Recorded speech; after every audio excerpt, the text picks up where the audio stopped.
তোমাদেরকে আজকে যেখানে নিয়ে এসেছি সেটা নতুন একটা জায়গা, যেখানে আমাদের মনের মাধুর্য মিশানো লালন সাঁইজি মাঝার, লালন সাঁইজির সমাধি, লালন সাঁইজির মিউজিয়াম অবস্থিত কুষ্টিয়া শহরের একটু দূরে ছোট্ট একটা গ্রামে, যেখানে লালনকে সমাধিত করা হয়েছে, যেখানে লালনের মাজার, যেখানে লালনকে ভালোবেসে হাজার হাজার ভক্তকুলেরা এখানে গড়ে তুলেছে একটা সুন্দর মহল। এখানেই আমি তোমাদেরকে আজকে নিয়ে এসেছি। আমার হাজব্যান্ডের খুব পছন্দ, তাকে নিয়ে ঘুরতে এসেছি। সেই সুবাদে তোমাদের সঙ্গে ছোট্ট একটা ভিডিও করে নিলাম তোমাদের জন্য।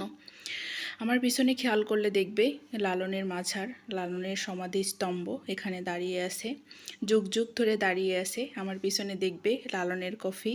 এখানে আসলে লালনের মতো এরকম দেখতে অনেককেই পাবে, মাথায় সাদা লম্বা বাবরি চুল, সাদা দাড়ি, পরনে আছে সাদা থানের মতো আওলা ঝাওলা কাপড়। কি সুন্দর করে গুছিয়ে গাছিয়ে এখানে লালনের সমাধিতে সবাই সুন্দরভাবে বসবাস করছে।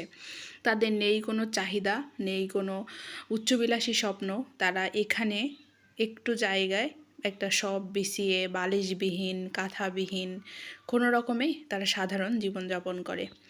ভক্ত হলে এমনই হতে হয়। এখানে এসে আমি পুরোটা আমার চিন্তা ভাবনা জগতের প্রতি একদম বদলে গেছে। মানুষ কাউকে ভালোবেসে, যে পৃথিবীতে নেই, যার চিহ্নমাত্র নেই, শুধু যার সমাধি আছে, যার মাজার আছে, তাকে ঘিরে যুগ যুগ ধরে এখানে মানুষ এরকমভাবে সাধারণ জীবনযাপন করতেছে। তো এটা আমার পিছনে দেখতে পাচ্ছ অনেক লালন ভক্ত যারা আছে তাদের মাজার কবর আর কি। আর ভিতরে লালন শাহের সমাধি, যেখানে সাদা ইয়েটার মতো দেখতে পাচ্ছ, গম্বুজটার মতো দেখতে পাচ্ছ, এর ভিতরে লালনের সমাধি। যে ঘরটার মধ্যে সবাই যাচ্ছে জুতো বাইরে রেখে। আর বাহিরে যারা আছে, যেগুলো দেখতে পাচ্ছ কবর, সেগুলো তার ভক্ত অনুরাগীরা, যারা তার শিষ্য ছিল, তারা ছিল এখানে। বিভিন্ন মানুষের মাজার, এত মানুষের আমি নাম জানি না, এত মানুষের সমাধির নাম পড়াও আমার পক্ষে সম্ভব হয়নি। তো এটা লালনের সেই সমাধি, লালনের সেই মাজার, যেটা বিশ্বের এমন কোনো প্রান্ত নেই যে সেখান থেকে লালনের ভক্ত উঠে আসেনি, সেখান থেকে আসে না। অনেক ব্রিটিশ নাগরিক আছে এখানে, আমি দেখেছি ভিডিও ধারণ করার সময়, ঘুরতে যাওয়ার সময় অনেক বিদেশিরা এখানে এসে একদম সিম্পলভাবে সাধারণভাবে জীবনযাপন করতেছে।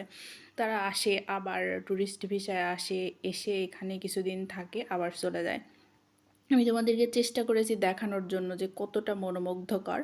আর সেই মহৎ পুরুষ দেখো, আমার পিছনে তার সমাধির কাছে অনেক বড়, বিশাল বড় একটা পিলারে তার পিকচার। আর এটা হলো লালনের মিউজিয়াম, যেটাকে জাদুঘর বলা হয়।